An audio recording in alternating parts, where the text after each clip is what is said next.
Assalamualaikum warahmatullahi wabarakatuh. Semoga kita semua dalam lindungan Allah. Syekh Muhammad Nawawi Al-Jawi Al-Bantani, seorang ulama Indonesia bertaraf internasional yang menjadi imam Masjidil Haram. Ia bergelar Al-Bantani karena berasal dari Banten, Indonesia. Ia adalah seorang ulama dan intelektual yang sangat produktif menulis kitab. Jumlah karyanya tidak kurang dari 115 kitab yang meliputi bidang ilmu fikih, tauhid, tasawuf, tafsir, dan hadis. Karena kemasyhurannya, Syekh Nawawi Al-Bantani kemudian dijuluki Sayyid Ulama Al-Hijaz, pemimpin ulama Hijaz, Al-Imam Al-Muhaqqiq wa Al-Fahamah Al-Mudakik, imam yang mumpuni ilmunya, A'yan Ulama Al-Qon Al-Ram Asyarli Al-Hijrah, tokoh ulama abad 14 Hijriyah hingga imam ulama Al-Haramain, imam ulama dua kota suci.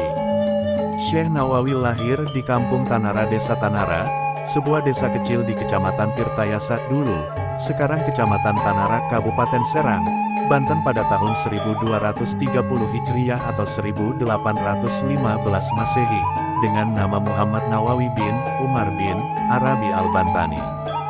Dia adalah sulung dari 7 bersaudara, yaitu Ahmad Syihabuddin, Tamim, Said, Abdullah, Sakilah dan Sariyah. Ia merupakan generasi ke-12 dari Sultan Maulana Hasanuddin, Raja pertama Banten putra Sunan Gunung Jati, Cirebon.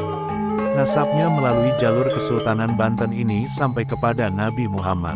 Ayah Syekh Nawawi merupakan seorang ulama lokal di Banten, Syekh Umar bin Arabi Al-Bantani, sedangkan ibunya bernama Zubaidah, seorang ibu rumah tangga biasa. Syekh Nawawi menikah dengan Nyai Nasimah, gadis asal Tanara, Serang dan dikaruniai 3 orang anak, Nafisah, Maryam, Rubiah. Sang istri wafat mendahului dia. Sejak berusia 5 tahun, Syekh Nawawi sudah mulai belajar ilmu agama Islam langsung dari ayahnya. Bersama saudara-saudara kandungnya, Syekh Nawawi mempelajari tentang pengetahuan dasar bahasa Arab, fikih, tauhid, Al-Quran dan tafsir. Pada usia 8 tahun bersama kedua adiknya, Tamim dan Ahmad, Syekh Nawawi berguru kepada Kiai Haji Sahal, salah seorang ulama terkenal di Banten saat itu. Kemudian melanjutkan kegiatan menimba ilmu kepada Syekh Baim Yusuf Purwakarta. Di usianya yang belum genap 15 tahun, Syekh Nawawi telah mengajar banyak orang, sampai kemudian ia mencari tempat di pinggir pantai agar lebih leluasa mengajar murid-muridnya yang kian hari bertambah banyak. Baru setelah usianya mencapai 15 tahun, Syekh Nawawi menunaikan haji dan kemudian berguru kepada sejumlah ulama masyhur di Mekah saat itu. Di antara karomah beliau, telunjuk bersinar dan dapat menjadi lampu penerang. Pada suatu waktu di sebuah perjalanan dalam syukjuf rumah-rumahan di punggung unta, Syekh Nawawi pernah mengarang kitab dengan menggunakan telunjuknya sebagai lampu. Hal tersebut terjadi karena tidak ada cahaya dalam syukjuf yang ia tumpangi, sementara aspirasi untuk menulis kitab tengah kencang mengisi kepalanya. Syekh Nawawi kemudian berdoa kepada Allah agar telunjuk kirinya dapat menjadi lampu, menerangi jari kanan yang akan digunakannya untuk menulis. Kitab yang kemudian lahir dengan nama Maraki Al-Ubudiyah Syarah Matan Bidayah Al-Hidayah itu harus dibayarnya dengan cacat pada jari telunjuk kiri, karena cahaya yang diberikan Allah pada telunjuk kirinya itu membawa bekas yang tidak hilang. Melihat Ka'bah dari tempat lain yang jauh. Karomah lain Syekh Nawawi juga diperlihatkannya di saat ia mengunjungi Masjid Pekojan, Jakarta. Masjid yang dibangun oleh Sayyid Utsman bin Agil bin Yahya Al-Alawi, mufti Betawi keturunan Rasulullah, itu ternyata memiliki kiblat yang salah. Padahal yang menentukan kiblat bagi masjid itu adalah Sayyid Utsman sendiri. Tak ayat, saat Syekh Nawawi yang dianggapnya hanya seorang anak remaja tak dikenal menyalahkan penentuan kiblat, Sayyid Utsman sangat terkejut. Diskusi pun terjadi antara keduanya. Sayyid Utsman tetap berpendirian bahwa kiblat Masjid Pekojan tersebut sudah benar, sementara Syekh Nawawi remaja berpendapat arah kiblat haruslah dibetulkan.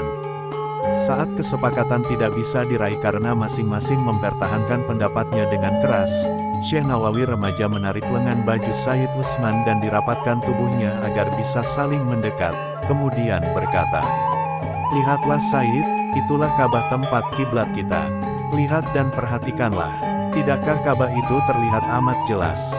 Sementara kiblat masjid ini agak ke kiri, maka perlulah kiblatnya digeser ke kanan agar tepat menghadap ke arah Ka'bah. Sayyid Utsman termamu. Ka'bah yang ia lihat dengan mengikuti telunjuk Syekh Nawawi remaja memang terlihat jelas. Sayyid Utsman merasa takjub dan menyadari bahwa remaja yang bertubuh kecil di hadapannya itu telah dikaruniai kemuliaan, yakni terbukanya Nur Basyariah. Yang dengan karomah itu, dimanapun dia berada Ka'bah akan tetap terlihat. 19 Dengan penuh hormat Sayyid Utsman langsung memeluk tubuh kecil Syekh Nawawi. Sampai saat ini di Masjid Pekojan akan terlihat kiblat digeser dan tidak sesuai aslinya. Jasad yang tetap utuh telah menjadi kebijakan pemerintah Arab Saudi bahwa orang yang telah dikubur selama setahun kuburannya harus digali. Tulang belulang si mayat kemudian diambil dan disatukan dengan tulang belulang mayat lainnya. Selanjutnya semua tulang itu dikuburkan di tempat lain di luar kota dan lubang kubur yang dibongkar dibiarkan tetap terbuka hingga datang jenazah berikutnya terus silih berganti. Kebijakan tersebut dijalankan tanpa pandang bulu hingga menimpa pula pada makam Syekh Nawawi. Setelah kuburnya genap berusia 1 tahun, datanglah petugas dari pemerintah kota untuk menggali kuburnya. Tetapi yang terjadi adalah hal yang tak lazim. Para petugas kuburan itu tak menemukan tulang belulang seperti biasanya, yang mereka temukan adalah satu jasad yang masih utuh. Tidak kurang satu apapun, tidak lecet dan tidak ada tanda-tanda pembusukan seperti lazimnya jenazah yang telah lama dikubur. Bahkan kain kafan penutup jasad Syekh Nawawi tidak sobek dan tidak lapuk sedikitpun. Terang saja kejadian tersebut mengejutkan para petugas. Mereka lari berhamburan mendatangi atasannya dan menceritakan apa yang telah terjadi. Setelah diteliti, sang atasan kemudian menyadari bahwa makam yang digali itu bukan makam orang sembarangan. Langkah strategis selalu diambil, yaitu larangan dari pemerintah untuk membongkar makam Syekh Nawawi. Jasadnya lalu dikuburkan kembali seperti sedia kala, dan hingga sekarang makam Syekh Nawawi tetap berada di Mala, Mekah. Salat di dalam mulut ular besar.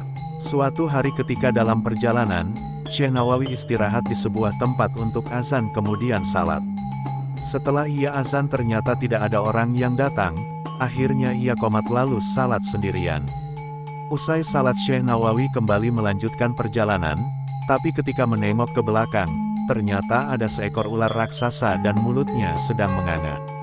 Akhirnya ia tersadar bahwa ternyata ia salat di dalam mulut ular yang sangat besar itu. Syekh Nawawi wafat di Mekah pada tanggal 25 Syawal 1314 Hijriah atau 1897 Masehi. Makamnya terletak di Janatul Mu'alla, Mekah.